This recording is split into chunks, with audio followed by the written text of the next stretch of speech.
These days, smartphones themselves are capable of all kinds of amazing things, but has the Android OS that powers billions of these devices become just a bit boring?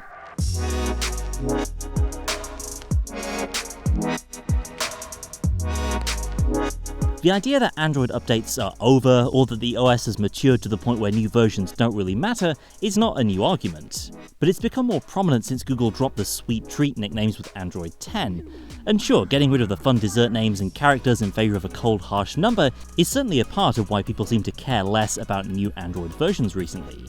But that's not all there is to it. This is actually something that's been brewing for quite some time.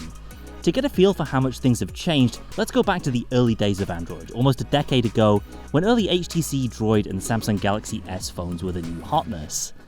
When a major new version of Android launched back then, you could expect big, meaningful, user-facing changes every single time. Take Personal Hotspot in Android 2.2 Froyo, or the complete visual redesign that we saw in 4.0 Ice Cream Sandwich, or the war on software lag that brought a huge performance jump in 4.1 Jelly Bean. New Android versions tended to be built around these major tentpole features, and the rapid development of Android that brought this annual torrent of new features went hand in hand with the stratospheric rise of the smartphone in general. As the number of people buying smartphones grew, these devices became many people's primary computer, and sometimes primary camera and primary media consumption device as well. As such, Android needed to grow just as fast into an all-singing, all-dancing operating system to accommodate this rapid change. If you compare the way you used any major smartphone feature like browsing, messaging and notifications, or your phone's camera right now, to say 2010 or 2011, it's not surprising to see that the OS on the phone you use today handles all of those things very differently. Now, a decade is a long time, but compared to other industries like the PC industry, that's light-speed change. Of course, just because big, sexy, user-facing changes are less common in Android today, doesn't mean new platform versions aren't important. There have been countless significant changes under the hood in the past two versions, like the changes to storage access in Android 11 to clamp down on unscrupulous apps, or in Android 10 the overhaul to Android's permission system to make it easier to see and control what various apps are doing. And let's not forget Google's Project Treble in Android 8 and Project Mainline in Android 10 that made it easier for phone makers to update the OS without rebuilding their own interface from scratch.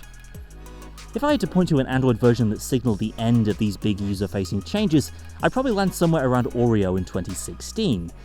That was right around the time Google introduced Android's monthly security updates, decoupling security from the OS version number. So you could still be up to date with the latest patches, even on an older platform version. At the same time, Google Play Services, Google's service layer that could be updated independently of the OS, allowed newer features to come to older phones without a firmware update. Plus, most of Google's apps and even some component parts of Android have been broken out and could be updated separately via the Play Store.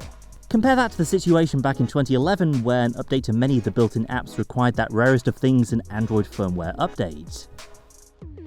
The year that followed the launch of Android Oreo would also see the divergence of the Google Pixel's look and feel from bone stock Android, and a drift towards the more subtle material-themed design language, with a more subdued aesthetic that didn't encroach too much on what manufacturers might want to build for their own UI layer.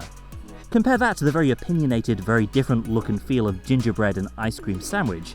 These were updates that drastically changed the way your phone and its apps looked and worked. You really couldn't not notice the difference when you upgraded. For most Android owners, the changes that followed at Android 9 Pie and then Android 10 were much more about refining what was already there than overhauling the UI, the performance, or the fundamental way Android worked. Although, like I said, there were still big important changes under the hood.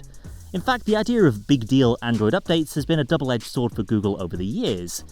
A big splashy announcement of the new version with a cutesy name and accompanying Bugdroid statue is appealing, especially to smartphone nerds like us, but for Google, illuminating a new version of Android also shone unwelcome light on the platform's fragmentation issue.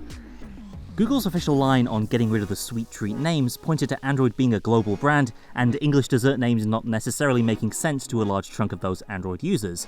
In fact, even if you were an English speaker, it wasn't exactly intuitive that Android Pie, for example, is a more up-to-date release than Android Oreo.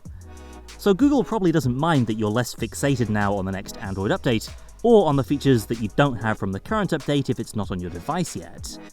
But in fact, Android updates are far more common now than they used to be. While there certainly are some stragglers out there, big brands like Samsung have trimmed months off the development time for major OS updates, and even smaller players are keeping on top of those Android security patches. Update anxiety is just less of a thing in 2020. So, do Android versions seem less important and more boring in 2020 than they were in 2010? Absolutely, that's partly because you're less likely to be waiting so long to get them, thanks to Project Treble and other efforts. It's also partly because of the move away from the cutesy names that embodied earlier Android versions, but mainly it's down to Android's maturity and the maturity of the modern smartphone in general. We're past the period of stratospheric growth and change in phones, which inevitably means settling into a different kind of upgrade cycle. Plus, during that period of rapid change, Google has put in place other software like Play services and Android security patches that by design make that Android version number much less important. So what do you think? Has Android become more boring? Do you still care about being on the latest Android version? Hit the comments and let us know, and subscribe so you don't miss future videos. Thanks for watching, and I'll see you next time.